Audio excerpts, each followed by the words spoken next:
Bonjour, merci de rester sur nos programmes et bienvenue dans ce journal. Le président de la République, par intérim, le professeur Dioncounda Traoré, a quitté Bamako ce matin pour Nouakchott pour une visite d'amitié et de travail sur place. Le professeur Dioncounda Traoré doit rencontrer son homologue mauritanien, Mohamed Ould Abdelaziz, visiter les stations de traitement et de pompage d'eau de PK7. Il est prévu également une entrevue avec les représentants de la communauté malienne en Mauritanie. Plus de détails sur ce voyage du président de la République dans nos prochaines éditions avec nos envoyés spéciaux Idrissa Traoré et Sira Bachili. Le président de la République par intérim, le professeur Dioncounda Traoré, à l'aéroport international de Bamako, c'est nous en train de partir donc pour la Mauritanie où il rencontrera au cours de cette visite son homologue mauritanien Mohamed. Sira Bachili et Idrissa Traoré reviendront dans nos prochaines éditions sur ce voyage du président de la République par intérim.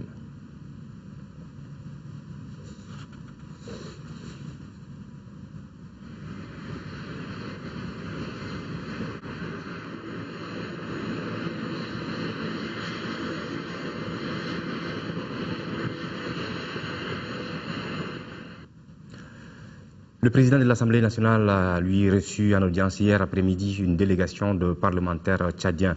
Les députés tchadiens étaient venus échanger avec leurs homologues du Mali sur la crise que traverse notre pays. La délégation tchadienne a réitéré sa disponibilité à soutenir notre pays dans la lutte contre les terroristes et les narcotrafiquants. Écoutons Saleh Kebzabo, chef de la délégation des parlementaires tchadiens, à sa sortie d'audience au micro de Moussa Fane. Nous sommes une délégation de chefs de partis politiques de l'opposition qui, à notre initiative, a décidé de venir au Mali pour rencontrer les frères maliens de tous bords, pour leur exprimer une fois encore notre très grande solidarité et leur dire que dans l'épreuve, nous sommes toujours ensemble et que nous le resterons parce que nous savons que cette affaire n'est pas partie pour être gérée et terminée dans des délais rapides. C'est une guerre, il faut l'appeler ainsi, qui va durer et elle nous concerne, elle concerne tous les peuples du Sahel.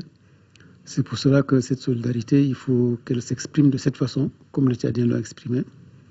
Et quelles que soient les conséquences, nous sommes toujours là. Et nous pensons qu'au-delà de cette simple solidarité entre deux pays, c'est une solidarité régionale et africaine.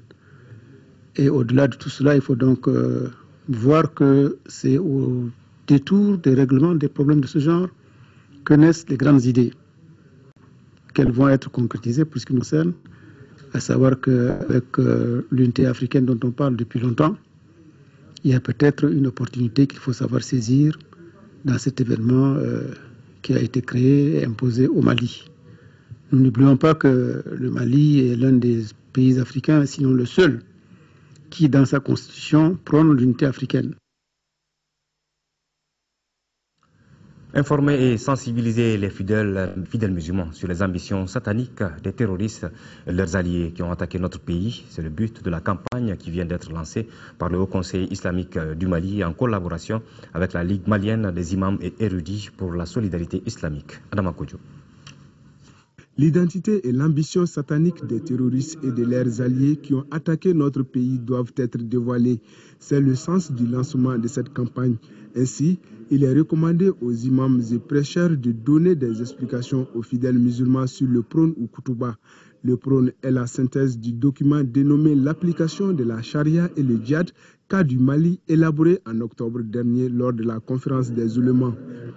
Nous avons examiné les comportements de ces gens, de ces groupes armés.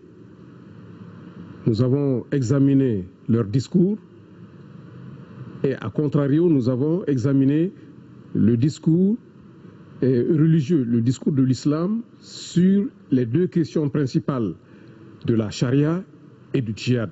Nous avons trouvé que ni le discours ni le comportement de ces groupes armés ne correspondaient au compartiment de la charia ou du djihad. Le prône appelle les fidèles musulmans à l'union et à la cohésion.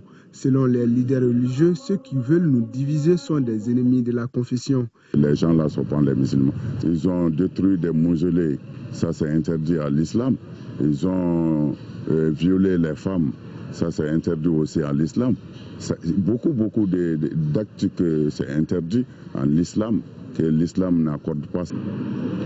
Vous avez tout le mérite du gouvernement en condamnant cette guerre que les terroristes et leurs alliés ont injustement imposée au Mali. C'est donc avec un réel plaisir que je procède ce matin à la cérémonie de lancement. Les leaders religieux ont invité les hommes de presse à ne pas utiliser les appellations islamistes et djihadistes pour désigner les terroristes qui font le contraire de ce qui est recommandé par la religion, à savoir le respect des autres et de leurs biens. Après la sécurisation de la ville de Tombouctou, le colonel Keba Sangare, commandant des opérations militaires de Tombouctou, et ses hommes veulent en faire plus pour l'intérieur de la région. Une manœuvre militaire a été entreprise dans ce sens. Objectif, ratisser les lieux et sécuriser davantage les populations civiles. Envoyé spéciaux Adama Djimde, Shérif Moulay. Repos, comprenez encore une fois que la mission elle est délicate mais pas impossible pour nous. Pas du tout impossible. Ces vaillants soldats sont conscients de l'importance de la consigne donnée. Ces militaires sont rompus à la tâche, les instructions semblent bien comprises et la troupe est prête. Même mission, direction les camps de Gounam. La section de l'éclairage en tête, donc Alpha 1 en tête, suivi d'Alpha 2, Alpha ferme la marche. En avant.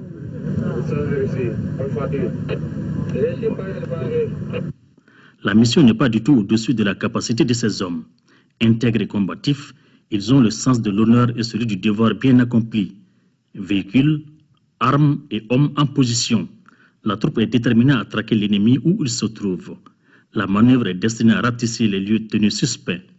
Toute la chaîne du commandement est engagée au même degré. Le moral de la troupe est au beau fixe. Le moral est très très bon. Parce que nous avons déjà un foyer qui est ouvert au niveau du camp, qui fait plaisir à la troupe. Nous avons reçu vraiment nos primes à temps. 2 mois de primes, je pense que ça c'est très bon pour le moral de la troupe. On est prêt à donner notre vie pour traquer l'ennemi. Lundi, c'est la foire de Goundam. Le colonel Keba et ses hommes ont procédé à une fouille au marché à la recherche d'éventuels terroristes. Les notables ont tenu à faire des bénédictions pour nos forces armées et de sécurité. Cette manœuvre militaire vise à sécuriser d'abord les citoyens et leurs biens et à renforcer la confiance entre l'armée et sa population. Situation au nord toujours après de récents combats qui ont occasionné l'incendie du marché de Gao. La vie reprend de plus belle dans la cité des Askia. Le marché s'anime, les commerçants s'organisent comme ils peuvent, mais ils dénoncent les pillages des islamistes. Envoyés spéciaux Daouda Sidiki Diarra et Massa Doumbia. Les récents combats qui ont opposé les terroristes aux forces présentes à Gao ont provoqué un incendie au marché. Il n'y a pas eu de perte en vie humaine, mais l'incendie a causé d'énormes dégâts aux commerçants. Sur le marché là, toute la population de Gao vit au niveau du marché. C'est ici dans le marché que les gens se rencontrent pour se faire des échanges et nourrir les familles. Tout dépend de notre marché. Donc les pertes qu'on a subies aujourd'hui, personne ne peut pas nous récompenser, sauf le bon Dieu. On a perdu beaucoup de choses au marché. Tout ce qu'on a de bien se trouve dans le marché. On a des magasins brûlés dans les marchés qui contenaient des riz concernant les vivres, quoi. Voilà. Bon, les condiments aussi, il y a tout. On a tout perdu dans le marché ici, surtout nous, principalement nous les femmes. Le maire a demandé aux victimes de se faire recenser. Ici, des impacts de roquettes du Moujao ont endommagé les circuits électriques de la station Sonef. Ces impacts sont encore visibles sur les murs. Et on a réparé de l'électricité et de courant pour les moteurs qui donnent des courants. Et il y a des pompes qui ont trouvé des balles.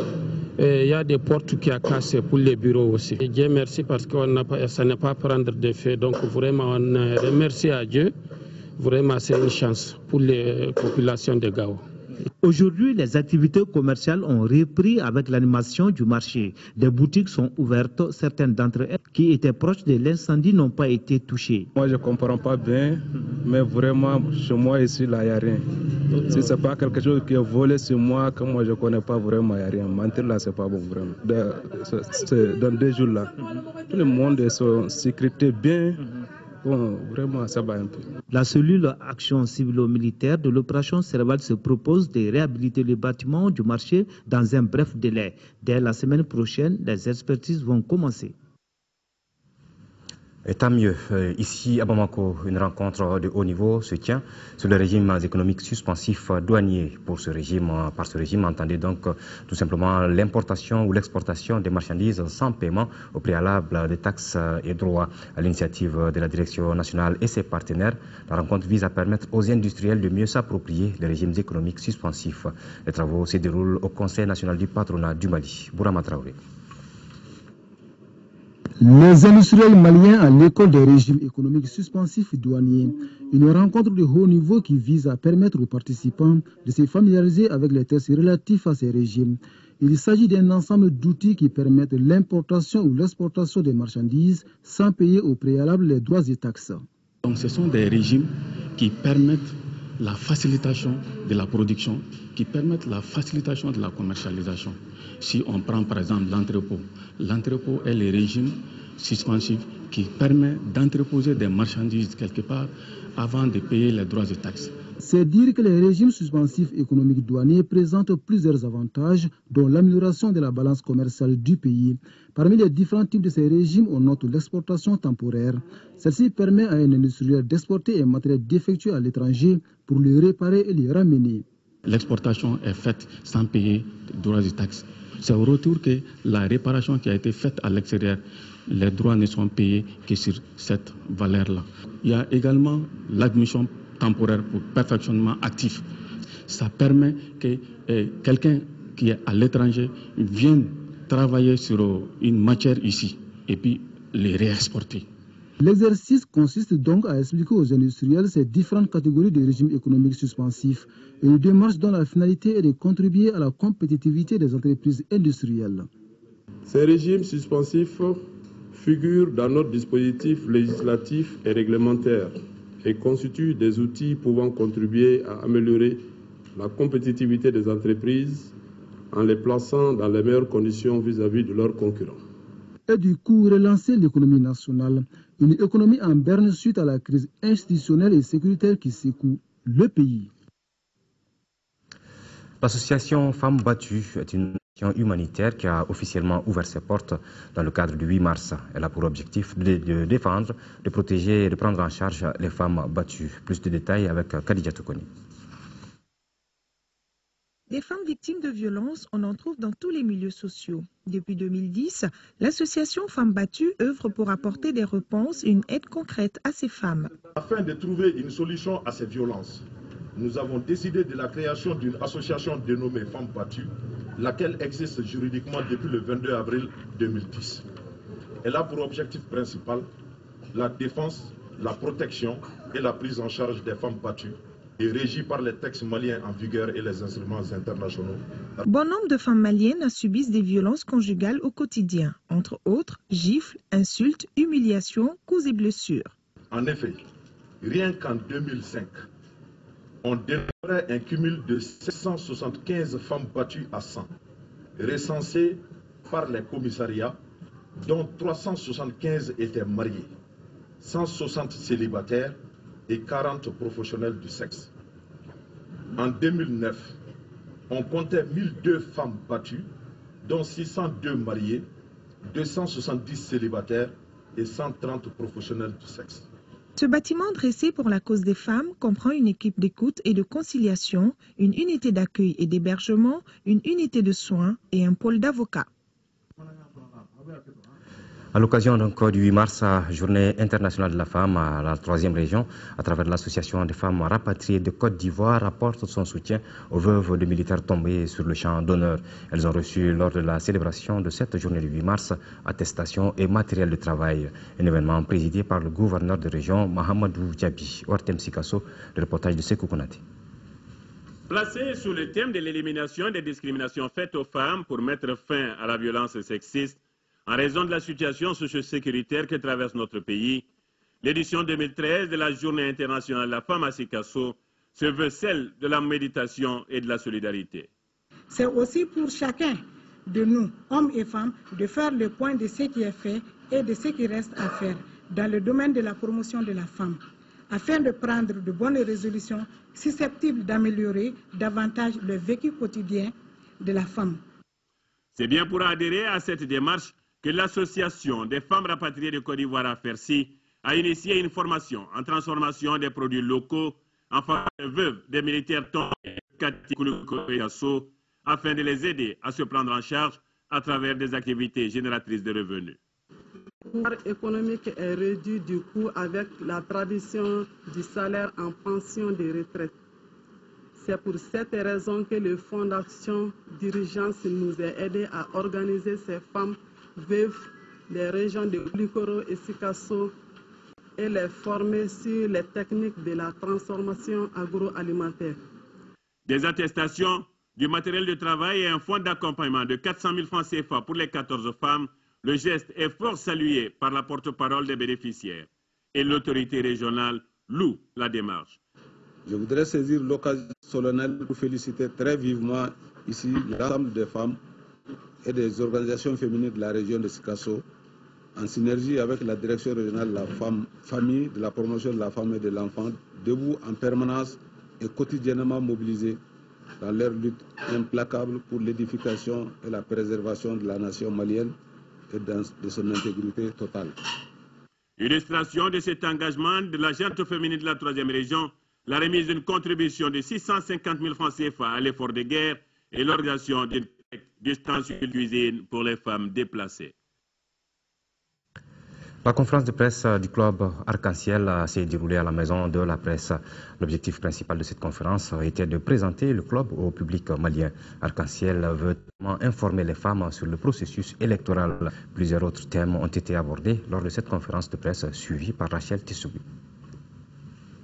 Le club Arc-en-Ciel a invité la presse pour 2 objectifs. Se faire connaître par le public et partager ses points de vue sur la place et le rôle de la femme dans le processus électoral. Le club veut exhorter les formations politiques à respecter la question du genre de telle sorte que les femmes soient bien positionnées dans toutes les structures de l'État. Et tout ce que nous cherchons, l'association soit connue à travers les publics. Les femmes ne sont pas bien représentées sur la scène politique parce qu'elles ne sont pas bien informées. Le club propose aussi des solutions concrètes pour que les femmes ne soient plus sous-informées en ce qui concerne le déroulement des élections prochaines.